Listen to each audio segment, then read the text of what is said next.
este jueves de la semana 29 del tiempo ordinario. Avanzamos en nuestro recorrido con la meditación de la palabra en el tiempo ordinario. Y quería hoy yo que nos detuviéramos en esta lectura de los Efesios tan bella, tan profunda, de tanta teología, y señalar algunas cosas muy pequeñitas, pero señalarlas. Empieza diciendo Pablo está orando. No pocas veces Pablo nos presenta oraciones o alabanzas. De hecho, a mí siempre me llama la atención porque cuando salen oraciones y se leen las lecturas en misa, y hay hermanos que están en misa y normalmente termina con la misma terminación, o más bien nosotros terminamos regularmente las oraciones con la misma terminación de Pablo, ¿verdad? Por los siglos de los siglos, y la gente responde amén, ¿verdad? Bueno, está orando Pablo. ¿Qué dice? Dice así, me arrodillo ante el Padre, de quien procede toda paternidad en el cielo y en la tierra, para que conforme a los tesoros de su bondad, ¿verdad? Conforme a los tesoros de su bondad. Y entonces ahora viene y pide, ¿verdad? ¿Qué pide? Lo primero que pide, dice, les conceda que su espíritu los fortalezca interiormente. Es la primera petición que Pablo hace por la comunidad de los Efesios. Yo pensaba ayer en la noche, qué bendición sería para cualquier persona tener a alguien que ore así por uno, que le pida al Señor estas cosas por uno. Yo sentía que el Señor me pedía que yo hiciera esta misma oración por la comunidad que el Señor me ha confiado en este momento. Entonces miren qué belleza. ¿Qué le está pidiendo? ¿Qué está pidiendo de rodillas? Que es una posición de súplica, ahora la vamos a ver. Les conceda que su espíritu los fortalezca interiormente. Aquí hay que señalar que el espíritu es quien le fortalezca, y señalar que la fortaleza es del interior. A mí, cuando yo leí interiormente, recordé aquella historia india de un chiquito indio que le dice a su papá, bueno, más que indio, tal vez aborigen, le dice a su abuelo, es que yo a veces siento ganas de hacer el bien y a veces siento ganas de hacer el mal, y eso me confunde. A veces quiero ser obediente con lo que dice mi mamá y a veces quiero hacer mi propia voluntad, y eso me siento muy extraño. Entonces el abuelo le dijo que dentro de nosotros había dos lobos siempre peleando, subrayo interiormente, porque muchísimas, si no todas, pero muchísimas de las luchas de santidad se ganan en el interior del corazón, ¿verdad? Entonces dice, dentro de nosotros hay dos lobos peleando, uno bueno y uno malo.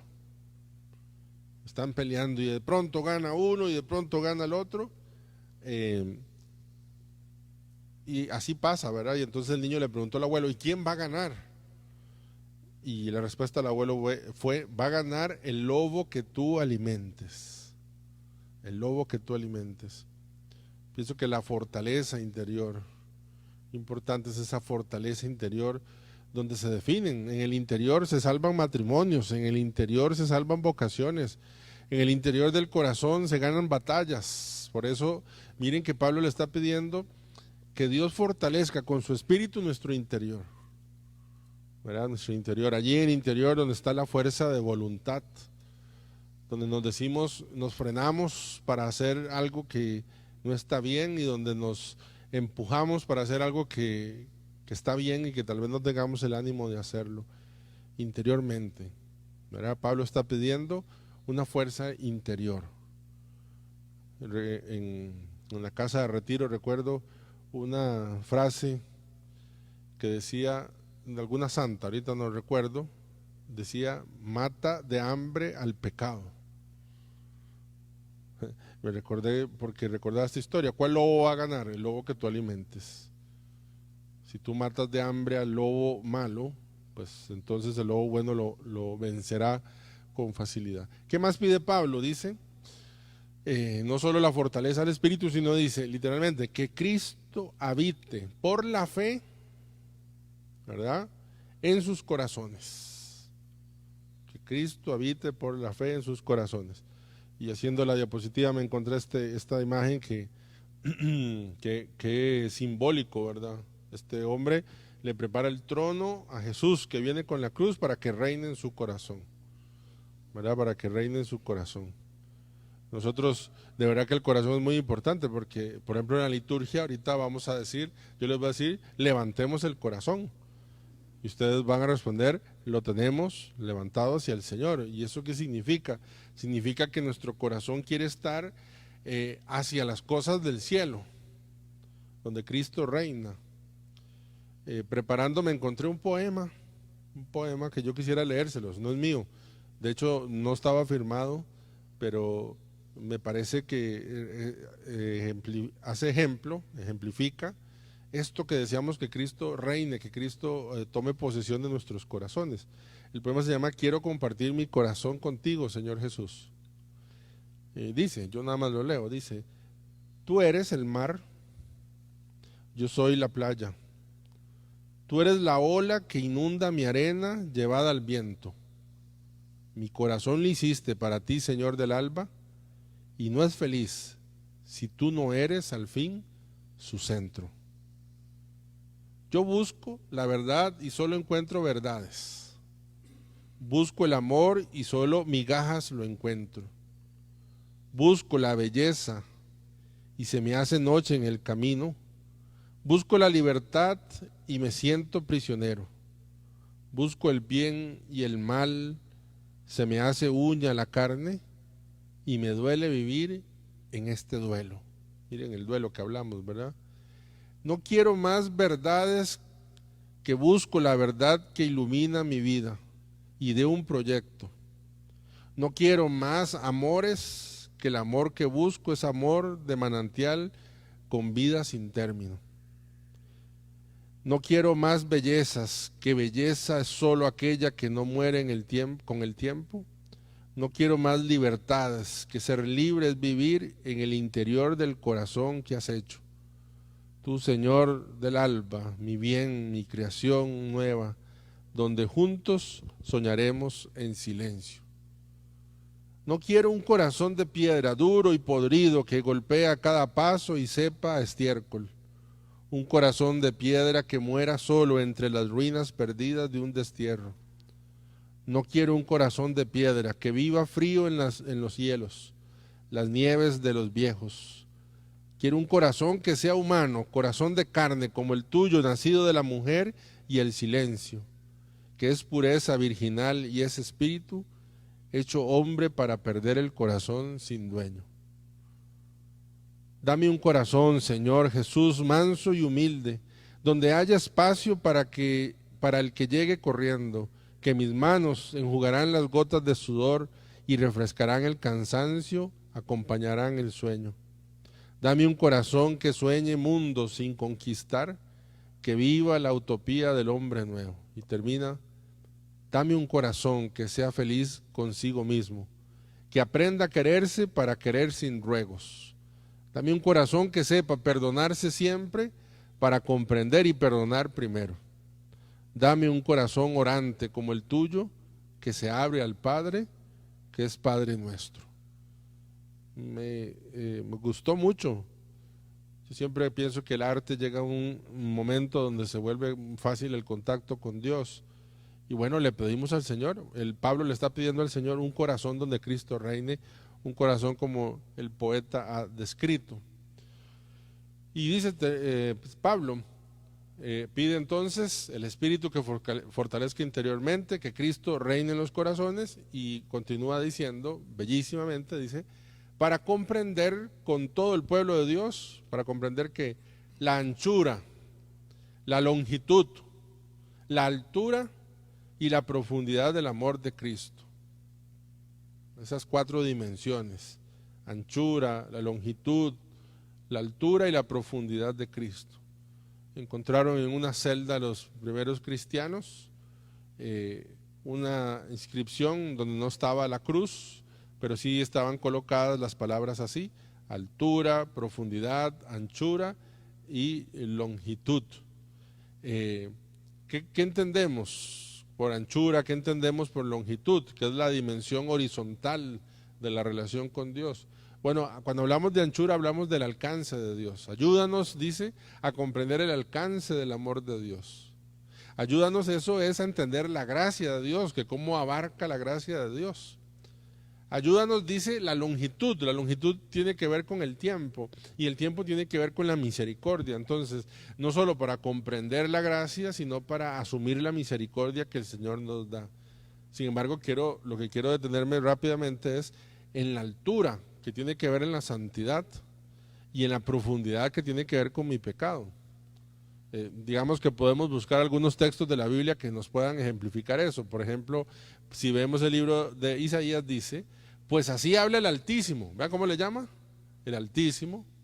Nosotros lo cantamos en misa, el Altísimo, y decimos, y aquel chiste de que, ¿por qué las puertas de la iglesia son tan grandes? Para que pase el Altísimo, dicen, ¿verdad? Bueno, cuando hablamos de la altura, hablamos de la santidad. Así habla el Altísimo, que vive en su morada eterna y cuyo nombre es santo.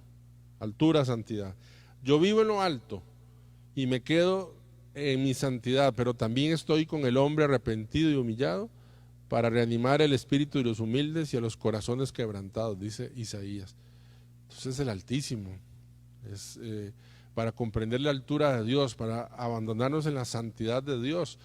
Fíjense que si yo le digo a usted, dígame características de Dios, que Dios es paciente, que Dios es amoroso, que Dios es misericordioso, yo espero que una de las palabras, si no la primera, que broten en usted es que Dios es santo. De hecho, la Biblia nunca dice Dios es misericordioso, misericordioso, misericordioso. No dice Dios es amor, Dios es amor, amor, amor. No, nunca, ningún texto. Pero sí dice Dios es santo, santo, santo. El hebreo, que no tiene superlativos, para poder poner intensidad, repite las palabras, normalmente dos. Baboker es mañana, y para decir que todas las mañanas dice baboker, baboker, 2 veces, pero con referencia a Dios lo menciona 3 veces. Es la santidad, la característica de Dios, la altura que es Dios. Pero también la profundidad, que tiene que ver con mi pecado, porque es la dirección contraria a la altura, la profundidad ya donde el Señor tiene que descender. Por eso dice la carta a los Efesios, también en el mismo capítulo 4. Pero ¿qué significa eso de que subió? Pues significa que primero bajó a las partes más profundas de la tierra. El mismo que bajó, subió después por encima de todos los cielos para llenarlo todo. Y creo que la que más me interesa de esta parte es entender que si Dios es alto, santísimo, entender que la actitud de bajarse es la actitud de la humildad, pero sobre todo para que entendamos de que no hay abismo, no hay profundidad, no hay abismo tan profundo de donde Dios no te pueda sacar. Uy, yo quisiera poder pararme en todas las esquinas y la gente que siente que está muy profundo, que de ese lugar Dios no lo saca, que de ese punto de adicción que tiene no la saca, que de esa maña que tiene no la saca. Yo quisiera decir, con la fuerza del Espíritu Santo, con la fuerza que Pablo ha pedido, con la fuerza de Cristo en el corazón, de que no hay abismo tan profundo de donde Dios no pueda sacarnos. No pueda sacarnos. Seguramente podrás decir, no puedo muchas cosas, efectivamente, solos no podemos de muchas cosas. Con Dios sí podemos. No hay profundidad, no hay abismo tan profundo de lo que Dios no pueda sacarnos de allí. Porque Él es el santo, pero es el profundo. Él es el santo, pero el que ha descendido hasta la humildad de nuestro hueco. Yo, una de las imágenes que experimento de mi vida es que en algún momento de mi vida Dios me tendió la mano. Bajó allí donde yo estaba y me tendió la mano y me sacó, me abrazó, tuvo misericordia de mí. Termino yo. Al hablar de San Juan Pablo II podríamos decir muchísimo. Yo, pues lo sabemos, nace el 18 de mayo de 1920, allá en Polonia, en Wadowice. Dios me dio la gracia de visitar su casa, a la par del templo allí. Recuerden que tuvo 2 hermanos, ellos eran 3, Emilia, Olga, que es la hermana, murió antes de que él naciera, luego Murió también su mamá, luego murió su hermano, luego murió su papá. Le toca vivir, formarse en medio de la guerra. El cardenal Sapieha, que fue su mentor, que fue su padre espiritual y además fue su obispo que lo ordenó también. Este hombre que conocemos mucho. Yo quisiera nada más leer 5 frases, me parece, de todo lo que podemos leer, la cantidad de cosas que podemos leer de él. Dice, abrir las puertas de Cristo. Quería iniciar con esa que justamente la celebramos hoy porque fue el día en que inició su pontificado. Dice, hermanos y hermanas, no tengáis miedo de acoger a Cristo y de aceptar su potestad. Ayudad al Papa y a todos los que quieren servir a Cristo y con la potestad de Cristo servir al hombre y a la humanidad entera. No tengáis miedo, no temáis. Abrid más todavía, abrid de par en par las puertas a Cristo. Abrid a su potestad salvadora los confines de los estados, los sistemas económicos y los políticos, los extensos campos de la cultura, de la civilización, del desarrollo. No tengáis miedo, Cristo conoce lo que hay dentro del hombre, solo Él lo conoce. Emblemático. A veces a uno le da miedo abrir las puertas a alguien, porque puede hacer daño en la casa, porque puede dañar nuestra intimidad. No tengas miedo de abrir las puertas del corazón a Cristo. Hablando de la fuerza del amor, dice, el hombre no puede vivir sin amor.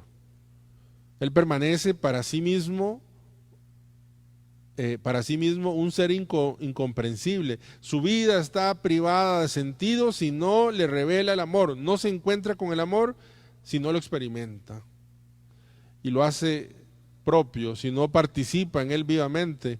Por esto, precisamente, Cristo Redentor revela plenamente al hombre, al mismo hombre, tal es, si puede expresarse así, la dimensión humana del misterio de la redención. En esta dimensión el hombre vuelve a encontrar la grandeza, la dignidad y el valor propios de su humanidad. Es de la primera encíclica de Juan Pablo II.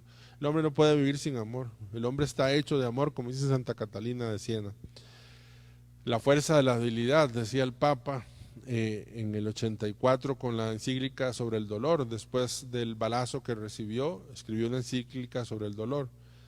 Quienes participan en los sufrimientos de Cristo tienen ante los ojos el misterio pascual de la cruz y de la resurrección, en la que Cristo desciende en una primera fase hasta el extremo de la debilidad y de la impotencia humana. En efecto, Él muere clavado en la cruz, pero si al mismo tiempo en esta debilidad se cumple su elevación confirmada con la fuerza de la resurrección, esto significa que las debilidades de todos los sufrimientos humanos pueden ser penetrados por la misma fuerza de Dios. Esto es un misterio. Esto es lo que más escándalo ocasiona el mundo que no es cristiano. Cómo Dios puede volverse fuerte en el corazón del débil. Cómo Dios puede estar fuerte en el corazón de alguien que apenas puede respirar o que ni siquiera puede respirar. Es el misterio del Dios fuerte que se vuelve débil, ¿verdad?, hasta el extremo. Dice en la encíclica sobre el Evangelio de la Vida, dice, vivir para el Señor significa también reconocer que el sufrimiento, aun siendo en sí mismo un mal y una prueba, oigan, sufrimiento siendo en sí mismo un mal y una prueba, puede siempre llegar a ser fuente de bien, puede transformarse. Llega a serlo si se vive con amor y por amor, participando por don gratuito de Dios y por libre decisión personal en el sufrimiento mismo de Cristo crucificado. Y quisiera yo terminar con una frase que no se la leí, se la escuché. Se la escuché, el Señor me dio la gracia de estar en la Jornada Mundial de la Juventud en Canadá y la comentó en la homilía su santidad. Termino con esto, cómo no mencionar algo de los jóvenes. Vosotros sois jóvenes y el Papa es anciano. 82 o 83 años de vida no es lo mismo que 22 o 23. Pero aún se identifica con vuestras expectativas y vuestras esperanzas. Jóvenes de espíritu, jóvenes de espíritu. Aunque he vivido entre muchas tinieblas, bajo duros regímenes totalitarios, he visto lo suficiente para convencerme de manera inquebrantable que ninguna dificultad, ningún miedo es tan grande como para ahogar completamente la esperanza que brota entera en el corazón de los jóvenes. Nada es tan grande como la esperanza que puede brotar desde allí. Vosotros sois nuestra esperanza, los jóvenes son nuestra esperanza. No dejéis que muera esa esperanza, apostad vuestra vida por ella. Nosotros no somos la suma de nuestras debilidades y nuestros fracasos, al contrario, somos la suma del amor del Padre a nosotros y de nuestra capacidad real de llegar a ser imagen del Hijo. Qué bello, pidámosle a San Juan Pablo II que nos ayude a abrir las puertas del corazón sin miedo, que nos ayude a entender que hemos sido creados para el amor, que nos ayude a entender que cuando el sufrimiento llega, que no es un bien en sí mismo, lo podemos transformar uniéndolo a la cruz. Y pidámosle a San Juan Pablo II que nos ayude a entender que no hay nada que ahogue la esperanza de poder vivir para Dios y en Dios. Gloria al Padre, al Hijo y al Espíritu Santo.